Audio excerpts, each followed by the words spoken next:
कोई वादा किया, मैं कहीं वादा नहीं करता कि वादे अक्सर फेल होते हैं, कोशिशें कामयाब होती हैं। मैं ये कहता हूँ कि मैं कोशिश करती हूँ। आदत तो इंसान की, कहते हैं नेचर और सिग्नेचर नहीं बदलता, कहते हैं ना, तो नेचर तो वही है। तो इसलिए ऊपर वाला नहीं करता कि वोट देगा नहीं देगा, हाँ है तो हाँ है, ना है तो तारा। आज तकरीबन 10 तारीख हो गई है। जी हाँ, आज 10 अगस्त है और माना जा रहा है कि सही 1 महीने के बाद जो है वो हरियाणा के अंदर विधानसभा चुनावों को लेकर जो है वो बिगुल बज जाएगा। यानी कि हरियाणा के अंदर ये पता चल जाएगा कि आखिरकार किन तारीखों को जो है हरियाणा में विधानसभा चुनाव होने हैं। और इसी के चलते तमाम जितने भी संभावित उम्मीदवार हैं वो फिलहाल जो है अपने अपने क्षेत्र में अपने अपने वोटर्स को लुभाने में, मनाने में लगे हुए हैं। हम फिलहाल बात कर रही हैं गुरुग्राम जिले के बादशाहपुर विधानसभा की। जी हाँ, आपको बताऊंगी कि बादशाहपुर विधानसभा में कौन जा रहा है लोगों के बीच में और कौन लुभाने में लगा है अपने वोटर्स को। लेकिन अगर अभी तक आपने हमारे इस चैनल को सब्सक्राइब नहीं किया है तो चैनल को सब्सक्राइब जरूर कर लें। तो सबसे पहले चलिए देखते हैं कि कौन पहुंचा आज इमार पाम गार्डन्स, और पाम गार्डन्स में पहुंचकर किसने जो है लोगों के दिलों में जगह बनाई है। आखिरकार यहाँ की जो जनता है वो किसके बारे में बात कर रही है। तो सबसे पहले देखते हैं कि यहाँ के लोग जो है वो क्या चाह रहे हैं, कौन यहाँ पर आया था।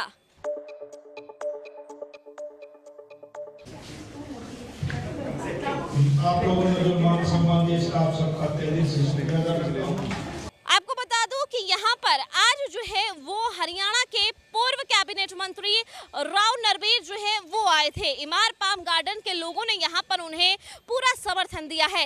यहाँ पर लोगों ने अपनी जो समस्याएं हैं वो भी राव नरबीर के समक्ष रखी है और यहाँ राव नरबीर ने ये भी आश्वासन दिया है कि आने वाले समय में वो जो है इनके सभी काम जो है वो पूरे कराएंगे। मैं बहुत ब्यूरोक्रेट से, पॉलिटिशियन से मिला, मैंने ऐसा आदमी देखा, मैं सही बताऊं, मैं पॉलिटिशियन नहीं गया, मैं तो मजबूरी में आ गया कि खानदानी चलता आ रहा था। मेरा बिल्कुल मन नहीं था कि मैं पॉलिटिशियन बनूं, लेकिन एक कहावत है ना कि भाई जब इतने सालों से लोग साथ लग रहे हैं तो लोग कहते हैं जब भाई लड़ना पड़ेगा, तो इसलिए मैं ना चाहते हुए भी राजनीति में आ गया।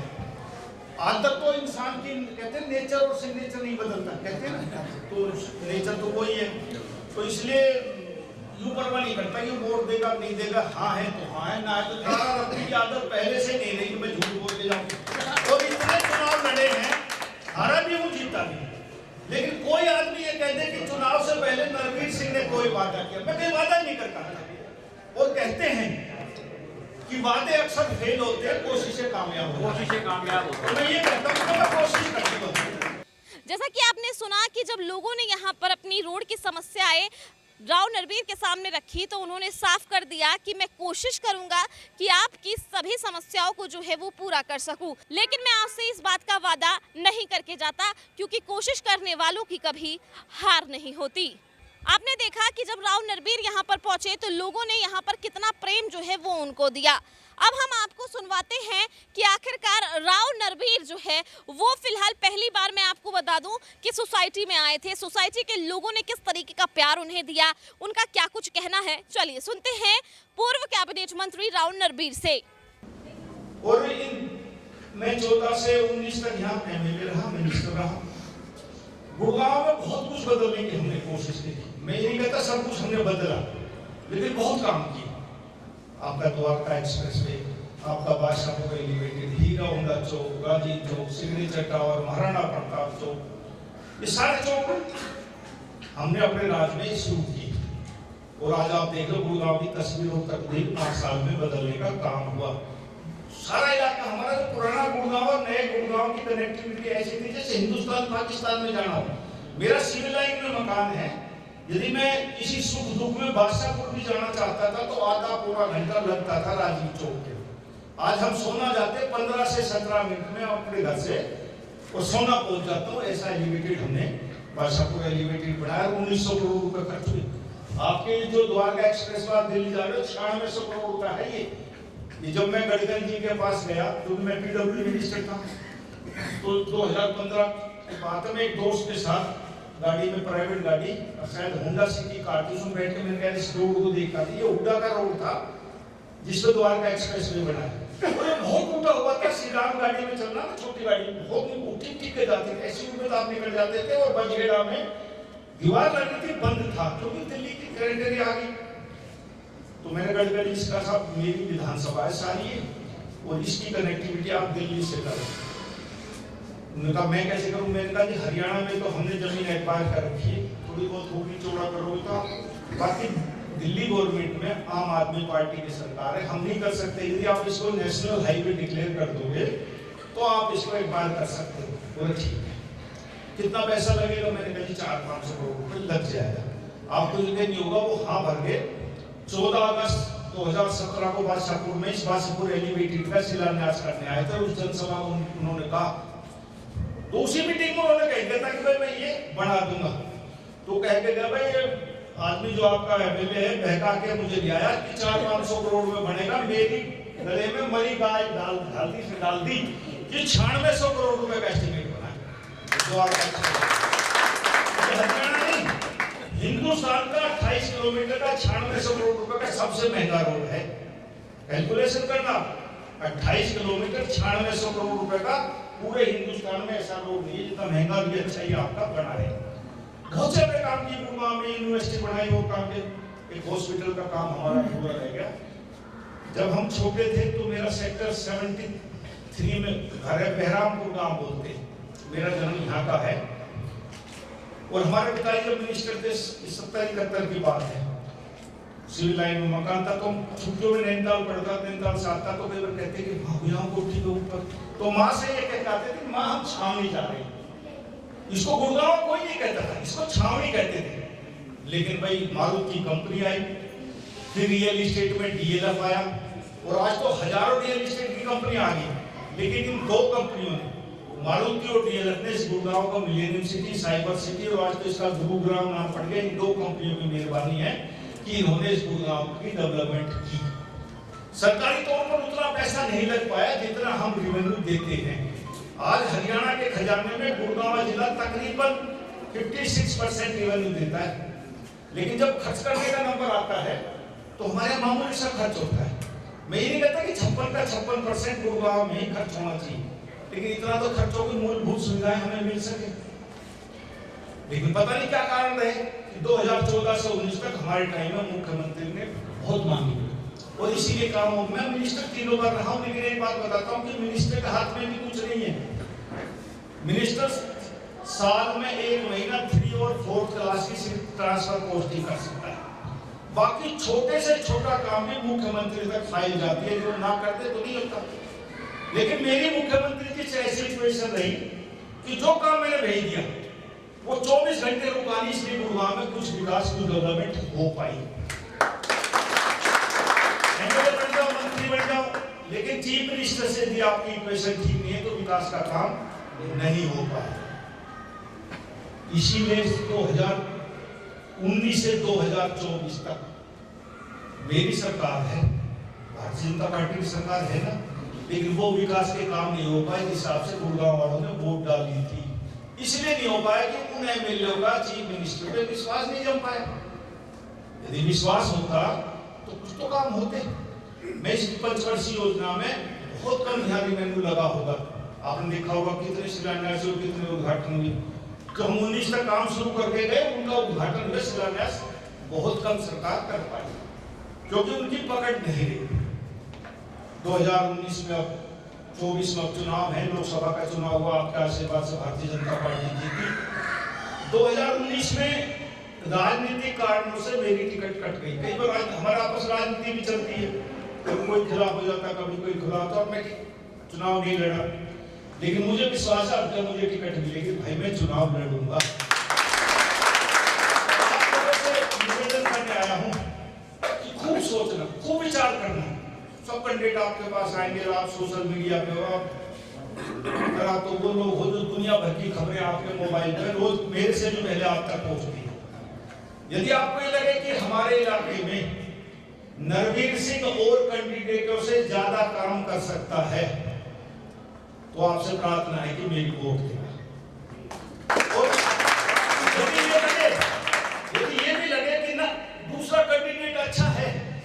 तो वोट उसको देना है, लेकिन वोट कास्ट जरूर करना। तो प्रजातंत्र में हमें अधिकार मिला वोट डालने का। हम लोग बड़ी बड़ी सोसाइटी में बैठ के बात करते हैं, सरकार की को क्रिटिसाइज करते हैं कि भाई सरकार ये काम नहीं करी, सरकार ये काम नहीं करी, लेकिन प्रजातंत्र में, लोकतंत्र में हमें अधिकार मिला वोट डालने का, तो हम इसका सदुपयोग जरूर करें। जिस कैंडिडेट को आप अच्छा समझे उसको वोट आप जरूर डालें। ये देखने में अमूमन ये आता है कि जो हाई राइज सोसाइटियां हैं उसमें औसतन जो गरीब आदमी अनपढ़ है, गांव का गरीब है, उसकी पोलिंग परसेंटेज आपसे बहुत ज्यादा होती है। हमारे 80-82% गांव में होती है, धूप में खड़े होते हैं लोग। आपके यहाँ शायद सोसाइटी में बूथ नहीं है, लेकिन जिन सोसाइटियों में भी क्लबों में या कम्युनिटी सेंटर में बूथ है, वहां भी अप्रोक्सीमेट हम देखते हैं तो वहाँ वोट परसेंटेज 40%, 50%, कहीं कहीं 55% तक जाता है, इससे ऊपर जाता है। भाई जब आप लोग मतदाता है, आपकी वोट है, तो आपका तो यदि वही बूथ है तो 100% वोट क्यों नहीं? जो अच्छा लगा आप उसको दो। जो सरकार को क्रिटिसाइज कभी तो करो जब आप वोट डाल रहे हो, आपके हक का नुमाइंदा बने, जिसको अच्छा समझो उसको बनाओ, तो आप उसको कह सकते हो। एक सोसाइटी में मैं गया, 2000 की बात है, मैं ट्रांसपोर्ट मिनिस्टर था उसमें, तो मैंने कहा भाई कोर्ट ने 10-15 शिकायत लिखी, आरडब्ल्यू के जैसे सुनील जी खड़े वैसे प्रधान जी उन्होंने अपनी मांग रखी, तो यूँ बोले हमारे यहाँ से बस चलनी चाहिए दिल्ली के लिए। जीएम था साथ पीछे खड़ा था, जनरल मैनेजर, मैंने कहा भाई बस चलाओ, और कल से ही चला। और मांग रखी, मैंने कहा 10-20 दिन पूरी हो जाएगी। जब चलने लगे तो सुनील जी खड़े हो गए, और साहब एक काम और है। मैंने कहा बताओ जी। बोले हमारी वोट और बनवाओ। मैंने कहा बस भी मत चलवा, सारे काम थे, मैं आया ही वोटों के लिए हूँ। जब तुम्हारी वोट ही नहीं है तो मैं क्यों आऊंगा? मैं नहीं आऊंगा, और मैंने कोई भी नहीं आएगा।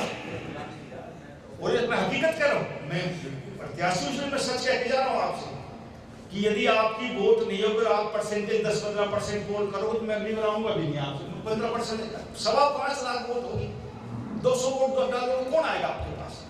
कोई नहीं होगा प्रत्याशी। और यदि इतना बड़ा हल्का हो गया कि सोसाइटी में हम कहाँ मुझसे करेंगे? तो इसलिए मेरी आपसे हाथ जोड़ने पर आते हैं, यदि अपनी कदर करवानी है तो आप वोट ज्यादा करो, जिसकी नहीं बनी उसकी वोट बनवाओ। प्रत्याशी उसको तो जो आपको अच्छा लगे, लेकिन वोट परसेंटेज पोलिंग ज्यादा होनी चाहिए, आपकी 80% वोट क्यों ना हो। तो इसलिए निवेदन करने आए, आने वाले चुनाव में जो प्रत्याशी अच्छा लगे उसकी वोट देना, और दिल से सोचना कि मैं नरवीर सिंह अच्छा काम कर सकता तो मेरी वोट देना। हम लोग ना तो कहूँ कहता मानूंगा नहीं, हम सोसाइटी में डॉगी रखते हैं ना, कुत्ता रखते हैं, अब तो कुत्ता कहने में भी लोग बुरा मानने लगे कि मेरा डॉगी, तो उसका डॉक्टरों का इंजेक्शन लगवाएंगे, कोई बीमारी तो नहीं हो जाए। और जब खरीद के लाते तो हम उसको पसंद करते हैं कि इसकी माँ कौन है, इसका बाप कौन है, पसंद करते हो आप जो रखते हो डॉगी। एमएलए को वोट देते हैं, नहीं सोचते ये कौन सा बाप का बेटा है, इसकी माँ कौन है।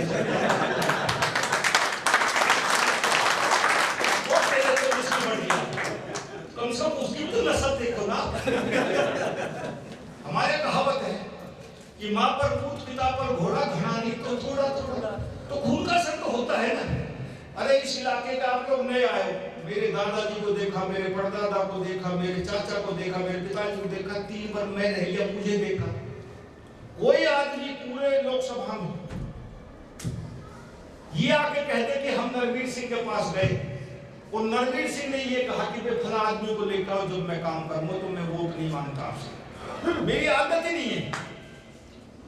सुनील जी गए मेरे पास, भाई देवेंद्र को लेके गए, ईमानदार से कहता कोई आदमी आ गया, मैं नहीं सबको मैं नहीं जान सकता, लेकिन कोई आदमी आए, भाई अपना नाम बताओ, कहाँ बताओ। मैं यदि फिर कहूं कि भाई सुनील जी को लेकर आओ या देवेंद्र को लेकर आओ, तो शुक्रवार में मैं तो 1 मिनट लगाता हूँ, होने वाला काम होगा तो जब ही कह दिया हो गया, चल जा।